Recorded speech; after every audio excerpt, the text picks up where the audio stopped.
Aloha and good afternoon. Welcome to This Is Now. We are tracking several stories today. Severe weather is impacting the state. Kauai is under a flash flood warning and a lesser urgent flood advisory is up for Oahu. This is a look at the radar and some images from the Garden Island as well. And we're also awaiting a news conference with Honolulu Police regarding a shooting in Mililani, and we will bring that to you if that happens live during this show. That's right. Also on Kauai, the Transportation Department has closed portions of Kuamo'o Road, the westbound Mauka lane of the road by Opaika'a Falls Lookout in Wailua due to the instability of the slope beneath the road. The closure will be in place until further notice, and travel in both directions will be alternated in that single remaining lane. Drivers are being urged to avoid the area if possible. Now, Billy V is joining us live to give us the latest on the wet conditions. Billy? Thank you very much. Actually, the wet conditions started early this morning is when the rain started, but it really got heavy at about 8 o'clock this morning. It's continued to be that up till this hour. So let's give you the latest information that we do have. Once again, that flash flood warning is still in effect for the island of Kauai, and that's going to be until 2 o'clock this afternoon. The flash flood advisory, and I am looking to see right now if it's been extended or not, and yes, it has. It has been extended until 3 o'clock this afternoon. That's new, just released minutes ago. Rain has been falling at about a rate of about an inch per hour on both islands. So rain's been heavy over the Ko'olau Mountains from Kahana Bay all the way down towards Waimanalo. Here are the impacts that we do have at this time. Hanalei Elementary School is closed today, and the school coordinated pickups earlier this morning. Once again, that flood advisory also up for the island of Oahu, and wet weather expected to continue. Low cloud band is spreading shower coverage, and we're seeing the impacts of that today. Just a reminder that because of the last week we've had so much rain that already the ground is saturated. So it's not going to take very much rain for things to get messy, so to speak. So as we take a look at the radar real quickly here, we can't see too much of the effect on the island of Kauai, just the way the radar is this morning. We know that there's been a lot of showers over on the island of Kauai. They had to close off Kuhio Highway, Hanalei Bridge for a portion of this morning. We are still checking with Kauai Police Department to see if that has been reopened. Being that they still have the flash flood warning up, I'm guessing that it's not. See the heavy showers that's been happening along the Ko'olau Mountains on the windward side, all the way from Kahana Bay down through Kaneohe, Kailua, and into portions of Waimanalo. Now, according to the National Weather Service, they said that the wind should keep this on the move, but that's been sitting there since 8 a.m. So there's still a drenching going on the windward side of Oahu. They are asking you to use caution in those areas. Not a whole lot of shower activity, maybe just on the east end of Maui County, but other than that, it's just sporadic sprinkles here and there. So let's go ahead and get you into the surf real quickly, because that high surf advisory is still in effect for the east-facing shores. That will be until 6 o'clock tonight. Everything else is smaller than that. And finally, your 7-day forecast. What's our Christmas going to be like? Well, we've got some good weather coming up on Friday. On Saturday, the winds start to back down. It gets to a drier trend. By the time we hit Christmas Eve and Christmas Day, it should be pretty nice weather if you got the kids to run around. Just until then, enjoy the winter weather Hawaiian style. It is definitely winter weather. And Billy, I want to clarify, the weather team has not declared today a first alert weather day, correct? Well, they have not, but they had put caution a couple of days ago. That was that red rectangle whenever we show you the 7-day forecast, meaning that there is conditions that may change what you do, how you do, and these are conditions that you need to pay attention to. All right, Billy V, thank you so much. Thank you. Now, new at noon, Governor Josh Green has announced longtime lawmaker John Mizuno as the state's new homeless coordinator.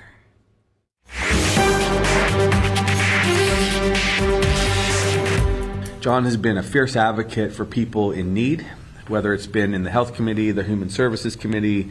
He's been Vice Speaker of the House. His credentials are extraordinary. He also has been working with us already. He was one of the founding visionaries on what we called, before we even called them Kauhale, when we were talking about Ohana zones. There has been no administration that has been able to tackle this issue. You might see them be successful for 1 year, but over their term, there's no administration that has been able to successfully manage homelessness. What Governor Green wants to do is truly historic. It will be epic, and I'm looking forward to working with you to try to get that target and reach our goals. Mizuno and Governor Green said they've been friends and colleagues for nearly 2 decades and have worked together on some of the state's homeless initiatives. The governor said Mizuno's deep roots in the legislature will help them reach their goal of reducing the number of unsheltered homeless by half in his term.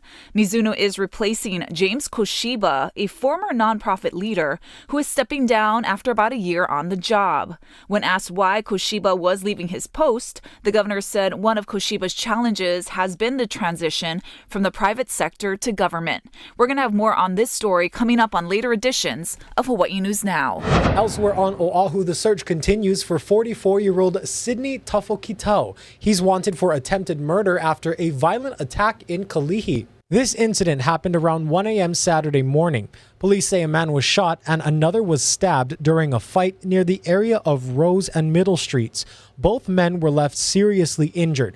Police say Tafokitau left the scene in a silver Nissan Altima with the Hawaii license plate WXD883. A search of court records reveals a man with the same name is awaiting a trial in January for 6 separate gun crime counts. He was out on $75,000 bail. Tafokitau is considered to be armed and dangerous, and you should not approach him if you come across him. Instead, call 911. The man suspected of shooting and killing a dog in Wahiawa is out on bail. 50-year-old Zechariah Doctor is charged with assault, cruelty to animals, and multiple gun crimes. It happened Saturday afternoon on Homohana Road. A 73-year-old was also hit by pellets from a shotgun blast. It's still not clear who the dog belonged to. Doctor's bail amount was $50,000. A Maui family of 5 is without a home after flames destroyed their place of residence in Olowalu on Tuesday. Their pet dog sadly was also killed in the fire. It began just after 1 yesterday afternoon on Olowalu Village Road. Images from the area showed the thick smoke rising from the intense flames. Damage is estimated at $395,000. The cause remains undetermined. The American Red Cross is now assisting the family. The Colorado Supreme Court has dealt former President Trump a legal blow by banning him from the state's primary election ballot, saying he is ineligible to be president.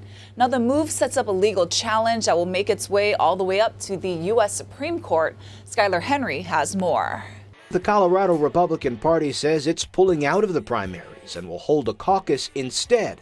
It's a reaction to the Colorado Supreme Court ruling that former President Donald Trump is ineligible to run again in the Centennial State, citing the Constitution's insurrection clause, which states that no person shall be able to hold office if they have engaged in an insurrection or rebellion. The governor of Florida, Ron DeSantis. Trump's primary opponents say the left are trying to rig the election. They're doing all this stuff to basically solidify support in the primary for him, get him into the general, and the whole general election is going to be all this legal stuff. Trump is planning to appeal the decision to the highest court in the land. We're likely to get a decision from the United States Supreme Court sooner rather than later.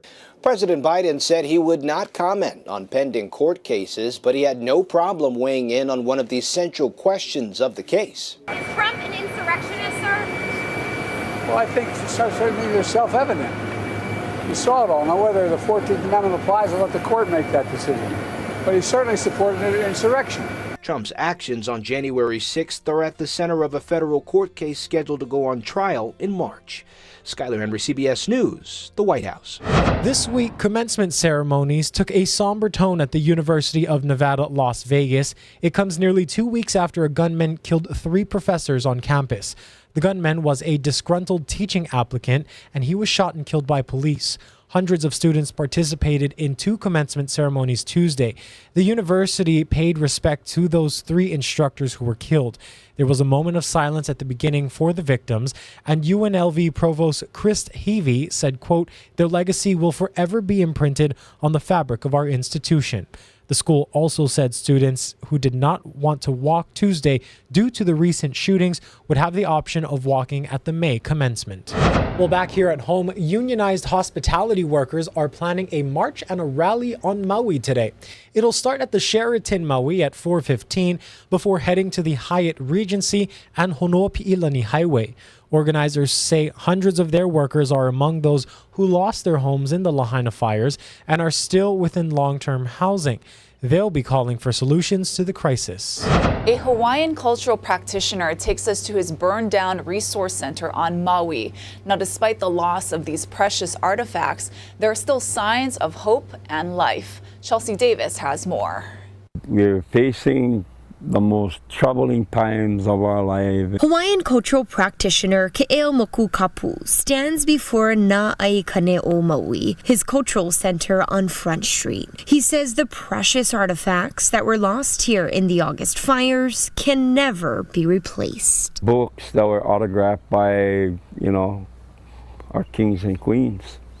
I had one book that was signed by Queen Liliuokalani, her autobiography. Kamehameha V, the Reciprocity Treaty. I had that. This area was once the capital of the Kingdom of Hawaii, and it was once flourishing with water. When that day came, there was not one drop of water in this town to actually help. I mean, if I had water in this ditch, this Pahumanamana ditch, I got 2 water pumps over there that could actually made a difference for us if we had to drop one pump in the water to fight the fire. Today, that Pahumanamana ditch is now flowing with water once again. The fish came back, a lot of the crustaceans came back, the waterways are viable, you can see, all the way to the bottom. And I'm looking at life in here once again, although we're dealing with all this devastation all around. This automatically tells us that our town has hope, now that the waters have returned. And although facing the most troubling times of their lives, he says they are committed to restoring Lahaina. We have an opportunity to reset the battering in this town. Looking at this, at the same time as looking at that, this gives me hope that that can thrive and live again. Reporting in Lahaina, Chelsea Davis, Hawaii News Now. And now to water issues here on Oahu. Yesterday, the Board of Water Supply's Chief Engineer Ernie Lau joined our Spotlight Now team to discuss the latest on Red Hill, along with the proposed rate hikes. Honolulu EMS Director Jim Ireland also talked about issues in his department. We are going to pursue cost recovery from the U.S. Navy, from the Department of Defense. This situation at Red Hill was preventable. They knew they had problems for many years. So they really should pay for the cost of dealing with this. And if we get that money, if I had a Christmas wish right now to Santa, I would say, Santa, can you put a check for $1.21 billion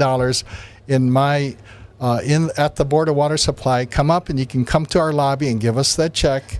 That would be a tremendous Christmas present. But I know the reality is they may not turn over that money to us willingly. So this process now goes, they have about 6 months to respond to us, of which there are only 5 months remaining. And depending on the response, if they deny the claim, we have the option to file a lawsuit against the U.S. Navy. Pretty significant rate hikes that you've had to impose and that was approved.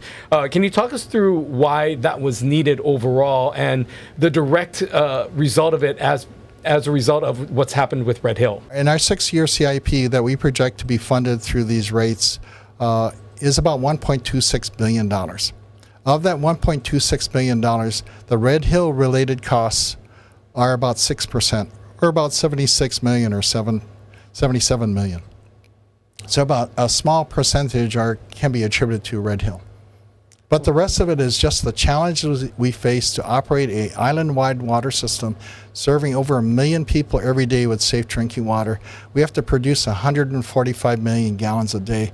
And all that infrastructure, all it takes to operate this water system, we, this year, are going to need about $276 million in revenue every year. And that'll increase over time because of increasing costs. You talked about the stress of this profession just on the personnel and all having to constantly, respond to calls. I know during COVID, it was a challenge because people were calling 911, maybe that didn't always need to, worried that they were infected with the virus. Are you seeing not necessarily COVID calls, but people who make similar calls to 911 that perhaps don't need that kind of intervention? They could go to urgent care, they could go somewhere else. What's your message about when to call and when not to call? I'm not embellishing this. These are all true calls. We've had a call in the last month for a acrylic nail that came off.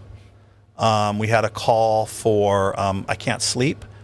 We had a call for, I can't think of them all off the top of my head, but what an ordinary person would think would be a very, very minor ailment that you could go to an urgent care for, or even your primary care doctor. But sometimes it's social determinants of health where people don't have a car, they don't have money for an Uber. Maybe they're not educated enough to know kind of how to navigate the medical system. Maybe they're new to the island.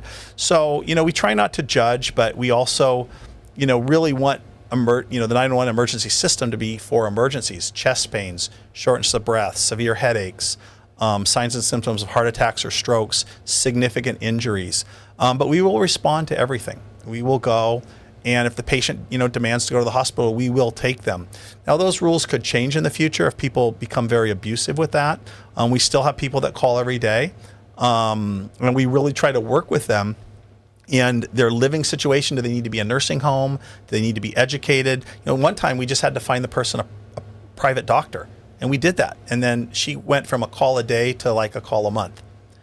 So there's some effort on our part that we put forth when we find that people are using our services inappropriately, but we still will respond. And you can watch that entire episode of Spotlight Now on our website right now, hawaiinewsnow.com. Let's go ahead and take you live outside. This is a live camera at the Lauai Beach Resort over on Kauai. Once again, Kauai remains under a flash flood warning. That warning was just extended and is now set to last until 2 o'clock today. Of course, the radar is picking up a lot of heavy rain. Hanalei School remains closed, as well as the Hanalei Bridge. And here on Oahu, there is a lesser urgent flood advisory in effect. So we are keeping a very close eye on all of your severe weather, and also wanted to let you know that the news conference with Honolulu Police will not be happening in this show, so be sure to tune in to our later shows starting at 4 o'clock right here on Hawaii News Now. Stay with us, and we'll have more news right after this short break.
TSA says its busy holiday travel period kicks off tomorrow with one of its busiest days, and a potentially record-setting stretch could collide with winter weather. Karen Kaifa has more. It's going to be a blockbuster holiday season in the skies, according to AAA. The thing is, more people are going to be traveling now than they ever have. With flights near or at capacity between now and New Year's, there's pressure for airlines to keep things moving. When we see delays, whether it be from weather or just a technical delay in getting a flight out of the gate, it impacts the whole schedule for the day. And Transportation Secretary Pete Buttigieg says weather disruptions could be on the radar. We may see some bad weather impacting travel around Christmas and New Year's. FAA is working closely with airlines to plan for that possibility. But Buttigieg says that 2023 has seen the lowest commercial flight cancellation rate in the last 5 years. And experts deem Thanksgiving, which saw some new holiday peaks for the TSA and airlines, a success. Obviously, weather delays and cancellations are a very real thing this time of year. But I think in terms of what airlines can control, we've seen improvements, and Thanksgiving was proof of it. Airlines indicating better preparation for the holiday rush. We've seen in the last couple of years recovering from the pandemic, staffing shortages, training gaps, impacting not just airlines and airports, but the entire aviation industry.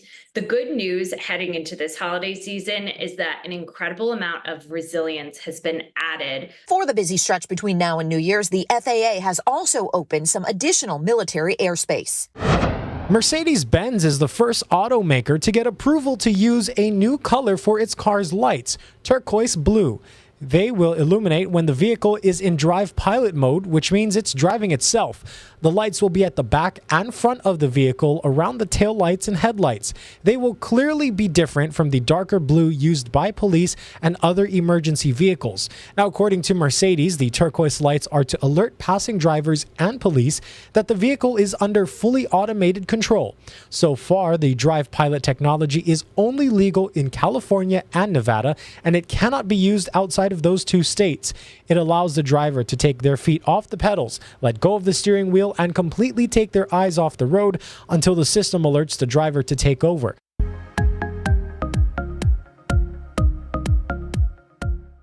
Five, four, three, two, one. Happy New Year! Welcome 2024! Well, it is almost time to ring in the new year. The giant 2024 numbers arrived in Times Square this morning. They stand 7 feet tall, and the numbers will officially light up the night sky when the iconic Times Square crystal ball drops at midnight on December 31st. The numbers have been on a coast-to-coast tour that started in Los Angeles and made stops in Arizona and Philadelphia before finally arriving on Broadway Plaza. They will stay on the plaza until 11 a.m. Friday, December 22nd, so that people can take photos with them. After that, the numbers will be placed high atop one Times Square, where they will await the big night. Of course, New Year's Eve is my favorite time of year.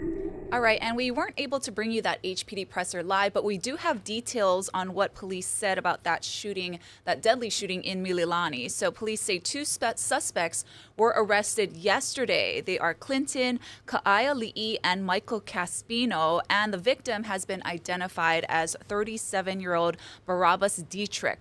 Now, HPD says Dietrich was with a female passenger last Thursday on Kuhio Highway in Mililani.